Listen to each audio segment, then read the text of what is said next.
It's good to enjoy life, or it's good to live life. No matter what you do in this life, chop life, because there's no time to waste time. I've been craving vegetable recently, and pounded yam with some fish and all of that.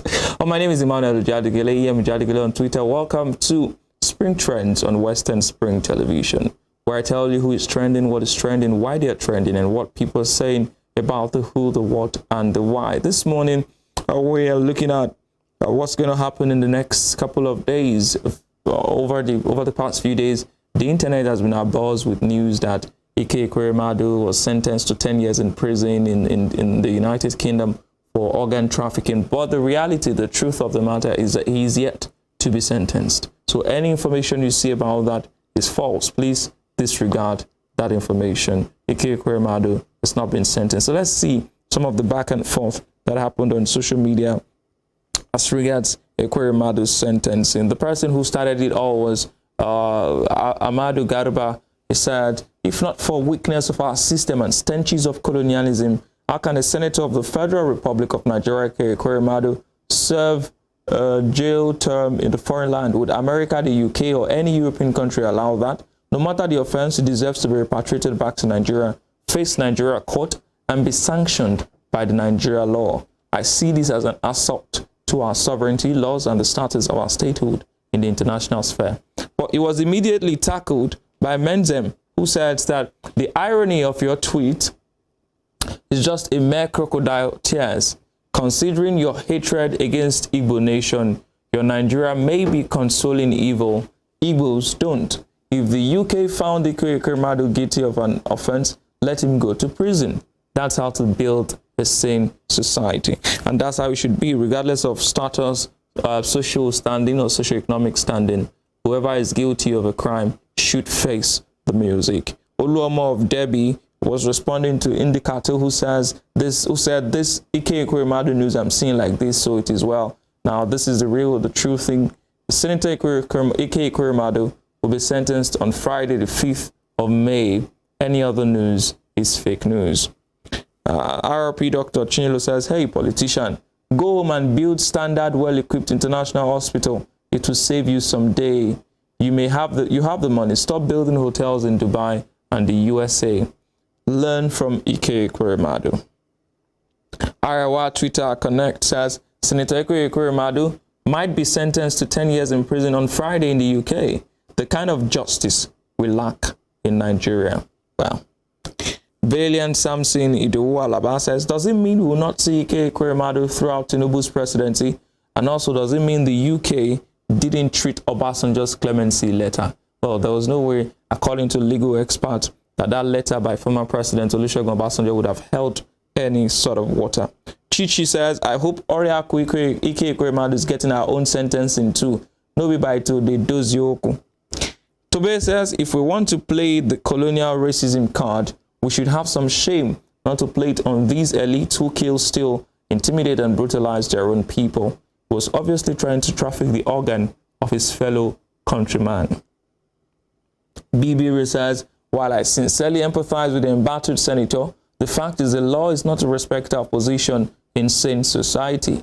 The senator would, however, might have been able to escape such punitive measures if he had traveled with diplomatic passport, especially if appeals were made in this regard.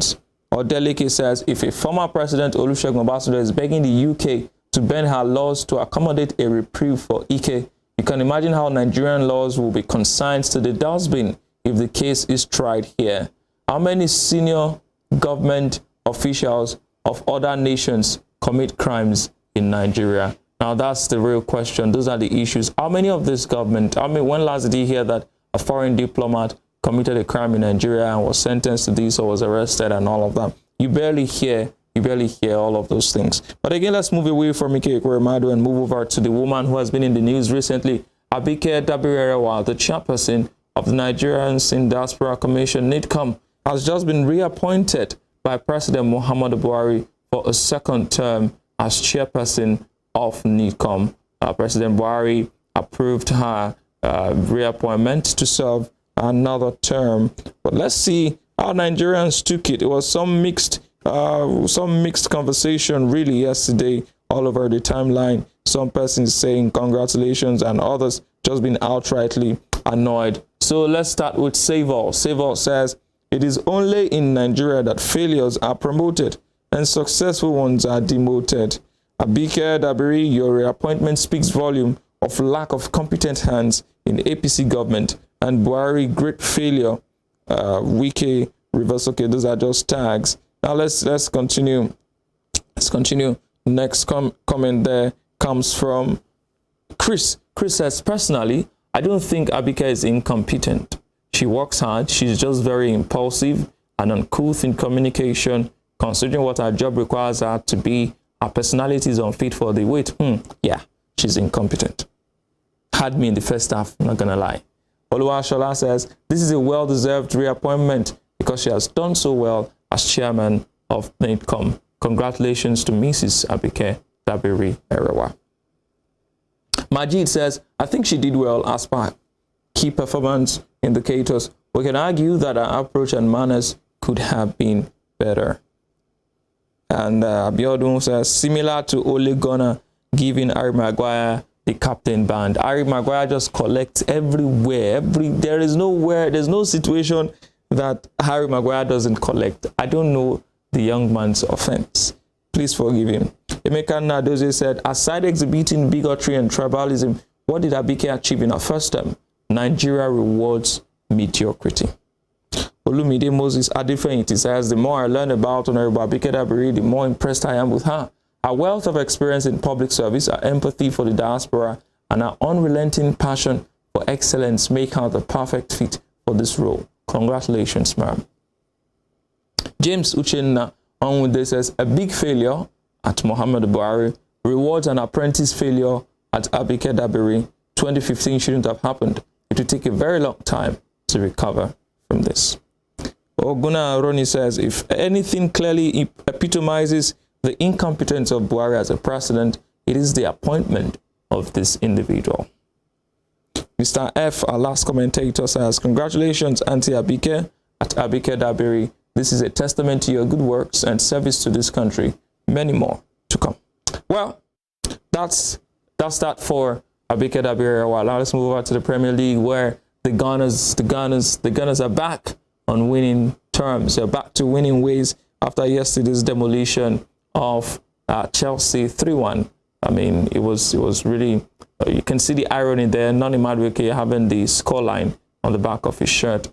It was quite an impressive performance for Arsenal after some consecutive draws that have allowed Manchester City to catch up with them in the race to the final day of the Premier League. Now let's take the comments on that. Your Shogbo Baba starts the conversation, says, just shut up, please, replying to Arsenal. You couldn't even do it against Manchester City.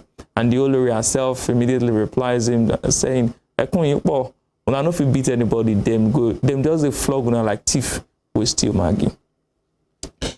Eagle says, that was the easiest win I've ever seen against Chelsea at the Emirates in a long time. Let's keep winning all these games and keep the pressure on Man City.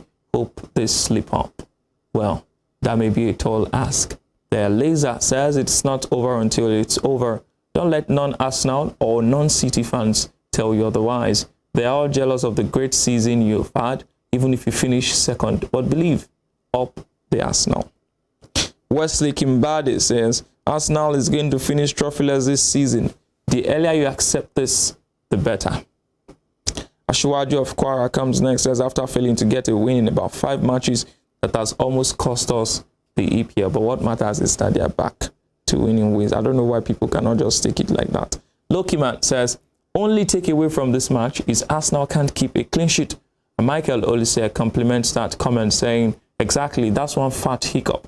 I would love to see a 3-0, 2-0, 4-0 record moving forward. It's possible we can do it. Up Gunners.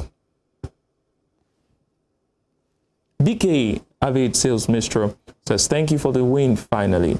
Clean sheet was possible here, but chances created in total versus converted is not good enough. Improve that conversion rate even by a couple of percentage points and would be really scary to anyone we face. 4 more to go. Build on this for next season. Jake Kouari says, so proud of this Arsenal team tonight to bounce back and get a 3-point in tonight's London derby. Hopefully this is a confidence booster before our trip to Newcastle on Sunday. No matter how this season ends up, I'm so proud of what this Arsenal have achieved. And ESPN comes at us with a fact there says Arsenal are the only team in Europe's top 5 leagues this season to have 4 players with 10+ league goals. You can see these players there: Bukayo Saka, Gabriel Martinelli, Gabriel Jesus, and Martin Odegaard. Larry Ashiwaju Larry, last commentator, says Arsenal beat Chelsea today and their fans are celebrating. Remember, we will still play Man City. That's Chelsea. If they burn you well, come and beg us to beat them for you. Well, interesting build up to the end of the Premier League, and we wish whoever is going to win, we wish the team well. I would love to see Arsenal win for a change, even though I don't support Arsenal. But then, if they've lost the chance, then it's on them to reclaim the chance. My name is Emmanuel Ujadigele, EM Ujadigele on Twitter. I'll see you tomorrow. In the meantime, stay on the safe side of the law. Remember to enjoy yourself and do not get into trouble. Bye-bye.